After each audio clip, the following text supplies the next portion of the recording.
दोस्तों सभी को जय श्री राम। दोस्तों आज का विषय बहुत महत्वपूर्ण होने वाला है। आज का विषय भारतीय संस्कृति और भारतीय सभ्यता के ऊपर है। और आज का जो मुख्य विषय है, क्या हथियारों से जंग जीती जा सकती है? क्या भारत पर कभी हथियारों की कमी रही है? तो इस पर मैं विचार करूंगा और आप एनालिसिस करें और देखें कि भारत की सभ्यता में कैसे बदलाव हुए। मैं महाभारत का एक प्रकरण आपको बताता हूँ। महाभारत में भीष्म पितामह इस पृथ्वी लोक के बहुत शक्तिशाली व्यक्तियों में आते हैं, अर्थात सबसे शक्तिशाली व्यक्ति भी उनको कह सकते हैं। उनके पास सारे हथियार, सारा ज्ञान, सभी कुछ था, लेकिन वो महाभारत को नहीं रोक पाए और अधर्म को नहीं रोक पाए। जब सारे हथियार उनके पास थे और इतने शक्तिशाली थे, तब उन्होंने धर्म और अधर्म की लड़ाई में किस तरह से उनका प्रयोग किया। तो इसका मतलब आप समझ सकते हैं कि एक सर्वशक्तिशाली व्यक्ति भी कैसे मजबूर हो जाता है। क्यों मजबूर हो जाता है? मजबूर हुआ या क्यों हुआ, यही इसका आज का मेरा विषय चल रहा है कि इतना शक्तिशाली व्यक्ति होने के बाद भी दुर्योधन, शकुनी, धृतराष्ट्र के चंगुल में फंस जाते हैं।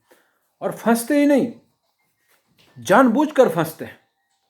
खुद पता होते हुए भी अपनी प्रतिज्ञा के कारण फंस जाते हैं। तो ये हमको देखना है और यही आज का विषय है मेरा, कि इतना शक्तिशाली व्यक्ति सभी हथियार के होते हुए महाभारत हो जाता है और इतना नुकसान होता है जनमानस का और भारत का, पूरी दुनिया का। तो ये हमें सोचना है कि ज्ञान कितना आवश्यक है, यह हथियार आवश्यक है। हथियारों से पहले ज्ञान आवश्यक है। उसके बाद ये 5000 साल पहले की बातें हैं और तब से ही धर्म अधर्म का युद्ध चला आ रहा है। कुछ सोचते हैं कि महाभारत में धर्म की जीत हो गई थी, उसके बाद कोई युद्ध नहीं रहा। वो युद्ध धर्म और अधर्म का तभी से चला आ रहा है। तो मेरा इसमें विचार करना यही था कि भारत पर कभी हथियारों की कमी नहीं रही। फिर वो सिकुड़ता क्यों चला गया और क्यों सिकुड़ता जा रहा है? तो इसी विषय पर ये एनालिसिस आप करें। मेरा तो उन मुद्दों को उठाना है कि संपूर्ण शक्तिशाली का मतलब दुनिया में सबसे ज्यादा शक्तिशाली हम थे। उसके बाद जब महाभारत होता है, तब अर्जुन सबसे शक्तिशाली, सबसे सर्वश्रेष्ठ धनुर्धारी, सर्वश्रेष्ठ वेपन उसके पास थे, लेकिन उसके वेपन भी नहीं उठ रहे थे। उसके वेपन कब उठे? कब धर्म के लिए लड़ने के लिए तैयार हुए? जब भगवान श्री कृष्ण ने स्वयं उसको ज्ञान दिया। तो फिर वही ज्ञान जब अर्जुन को मिला तब वो हथियार उठा पाया। तो भीष्म पितामह भी सर्वशक्तिशाली थे, अर्जुन भी सर्वश्रेष्ठ धनुधारी थे। तो अगर यहां पर अर्जुन ज्ञान प्राप्त नहीं कर पाते तब क्या हालत होती। तो आज का भारत का नाम भारत भी नहीं बचता। तो उस समय से आप मैं लेके चल रहा हूं ये, और मेरा उद्देश्य ज्ञान और हथियारों का एनालिसिस करना है। तो जब भगवान श्री कृष्ण ने अर्जुन को ज्ञान दिया तब उनके हथियार चल पाए। उसके बाद काफी दिनों तक, कई सौ सालों तक धर्म के रास्ते पर भारत डगमगाता हुआ चलता रहा। और उसके बाद हम पूरी दुनिया जानती है, भारत जानता है कि गीता में सर्वश्रेष्ठ ज्ञान है, दुनिया का सर्वश्रेष्ठ ज्ञान है। पूरी दुनिया इस बात को कहती है, लेकिन राक्षस प्रवृत्ति, अधार्मिक लोगों की चालाकियां देखिए, युद्ध कैसे जीतते आ रहे हैं। हमारे शास्त्रों को किसी भी शिक्षा पद्धति में मान्यता प्राप्त, सरकार की मान्यता प्राप्त शिक्षा पद्धति से मान्यता नहीं है। इससे बड़ी विडंबना दुनिया में हो नहीं सकती। आप न्यायालय में शपथ तो खा सकते हैं गीता की, लेकिन स्कूल में उसका सब्जेक्ट नहीं है। किसी भी शास्त्र का मनु संहिता पर लेकर कितना विरोधाभास है लोगों में, लेकिन कभी सरकार ने उसका व्याख्या करके नहीं दी कि इसका अर्थ यह है। किसी हमारे महापुरुष को उसकी व्याख्या नहीं करने दी जाती। किसी भी शास्त्र की व्याख्या नहीं की जाती। आज हमारे देश में इतना बड़ा साधु संत वर्ग है, लेकिन किसी को भी व्याख्या नहीं करने दी जाती। किसी भी शास्त्र की व्याख्या नहीं की जा रही है। वेदों के बारे में इतना विरोधाभास लोगों में भरा हुआ है। इतनी झूठी बातें वेदों में भर दी गई, इतनी झूठी बातें मनु संहिता में भर दी गई, और लोगों को सही शिक्षा पद्धति नहीं दी जा रही। सही शास्त्र एक तरफ कर दिए गए, और अगर पढ़ाया गया कोई तो उसमें बदलाव करके पढ़ाया गया। तो दोस्तों, जब पाकिस्तान बना, जब भी भारत बहुत शक्तिशाली था, क्या आपने देखा पाकिस्तान को हथियारों के बल पर जीता गया? क्या अफगानिस्तान को भारत से हथियारों के बल पर अलग किया गया? क्या ईरान को भारत से हथियारों के बल पर अलग किया गया?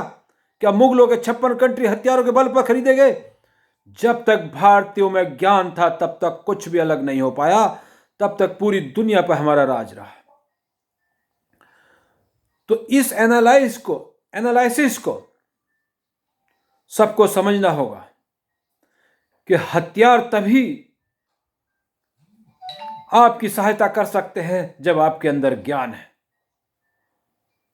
भगवान श्री कृष्ण ने हथियार नहीं उठाया और पूरा महाभारत जीत कर दिखाया। तो ज्ञान की कितनी आवश्यकता है, यह मैं पूरी दुनिया को और भारत को बताना चाहता हूं कि यह पूरी दुनिया सांस्कृतिक गुलाम है। यह पूरी दुनिया मानव निर्मित शिक्षा पद्धति से शिक्षा ले रही है और मानसिक गुलाम बन रही है, और एक भयंकर युद्ध की तरफ जा रही है। ऐसा युद्ध जिससे शांति नहीं आएगी। आज सभ्यताएं गायब हो गई है। नई नई सभ्यताएं लोगों ने बना ली है। वामपंथ, पूंजीवाद, जाने कितने वाद हो गए। सभ्यताएं खत्म हो गई। सभ्यताओं को कोई पढ़ने नहीं देता। शिक्षा केवल नौकरी के लिए रह गई है, नौकर बनने के लिए। यानी कि शिक्षा लो तो नौकर बनना ही होगा आपको, नहीं तो आप बेकार हो जाते हैं। ऐसी शिक्षा पद्धति है। आपकी शारीरिक स्थिति बेकार हो जाती है, आपका ज्ञान बेकार हो जाता है, प्राकृतिक ज्ञान समाप्त कर दिया जाता है। तो दोस्तों, मेरा इसमें यही मुद्दे उठाने का था कि भारत के जितने भी टुकड़े हुए हैं वह हथियारों के बल पर नहीं हुए हैं, ज्ञान की कमी के कारण हुए हैं। तो इस ज्ञान को प्राप्त करना बहुत आवश्यकता है। इसी वजह से जितने भी राक्षस प्रवृत्ति ने भारत पर हमले किए हैं, मुगलों ने हमले किए, अंग्रेजों ने हमले किए हैं, उन सब ने भारत का साहित्य समाप्त किया है और अपनी शिक्षा पद्धतियां लागू की हैं। तो ये कोई किसी को बरगलाने वाला भाषण नहीं है या किसी की महानता प्रकट करने का प्रश्न नहीं है। ये प्रश्न है सत्य का, सच्चाई का, प्राकृतिक ज्ञान का, नेचर नॉलेज का, नेचर लॉ का, जो ज्ञान मनुष्य को स्वयं प्रभु ने दिया है, स्वयं श्री कृष्ण भगवान ने दिया है, स्वयं श्री राम ने दिया है। हमारे भगवान श्री राम पूरा राजपाट छोड़ गए थे, लेकिन हथियारों को ज्ञान के बल पर प्रयोग किया और पूरी दुनिया में अपनी सत्ता स्थापित करी। उनके पीछे कोई राजपाट नहीं था, राजपाट की कोई भी शक्ति नहीं थी ज्ञान की शक्ति, ज्ञान की शक्ति के साथ चलने वाले हथियार। तो ये ज्ञान हमें फिर से दोबारा भारत में पैदा करना होगा, बच्चों को ज्ञान देना होगा।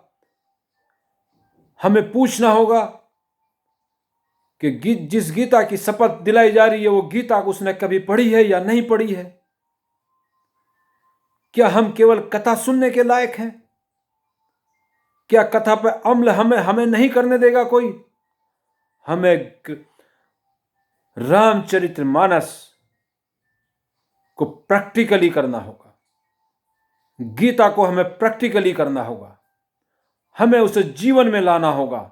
हमें शपथ नहीं, हमें प्रैक्टिकल चाहिए उसका। हमें अपने बच्चों को उसका प्रैक्टिकल करना सिखाना होगा और फिर भारत को, अखंड भारत और संपूर्ण दुनिया पर सत्य का झंडा लहराना होगा। ये दुनिया को सांस्कृतिक गुलाम बनाया गया है। पूरी दुनिया 90% सांस्कृतिक गुलाम है। सांस्कृतिक गुलाम का मतलब नेचर लॉ से काटा हुआ है, भगवान के नियमों से काटा हुआ है। तो इस पर भी सबको विचार करना होगा और हथियार और ज्ञान में क्या जरूरी है, सबसे पहले उसको हमें देखना होगा। तो दोस्तों, ये मेरा एक एनालिसिस था। इस एनालिसिस को करें और भारत को देखें कि भारत को हथियारों के बल पर कोई नहीं जीत पाया। इवन के बाद में जो मुगल आए, पृथ्वीराज चौहान के पास इतनी शक्तिशाली सेना और खुद इतना सर्वशक्तिशाली होने के बावजूद भी उनके दिमाग में ऐसे सिद्धांत डाले गए कि राक्षसों को उन्होंने माफ किया। राक्षस प्रवृत्ति को पहचानना होगा कि राक्षस प्रवृत्ति कहां पर हमले करती है। सबसे पहले राक्षस प्रवृत्ति शिक्षा पद्धति पर हमला करती है, ज्ञान पर हमला करती है। तो हमको सबसे पहले ज्ञान को जगाना होगा और सभी लोगों को ज्ञान की यात्राएं निकालनी होगी, लोगों को जगाना होगा, वेद की ज्योति जलानी होगी। वेद की ज्योति जलाने का मतलब किसी दीपक को जलाना नहीं, वेद का ज्ञान देना है। बच्चों को उस तरह की शिक्षा देनी है। पूजा पद्धति को अपने जीवन में उतारना होगा। केवल पूजा करने से कुछ नहीं होगा, उसको जीवन के प्रैक्टिकल में लाना होगा। तो दोस्तों, सभी को इसी के साथ जय श्री राम, जय भारत, जय हिंद।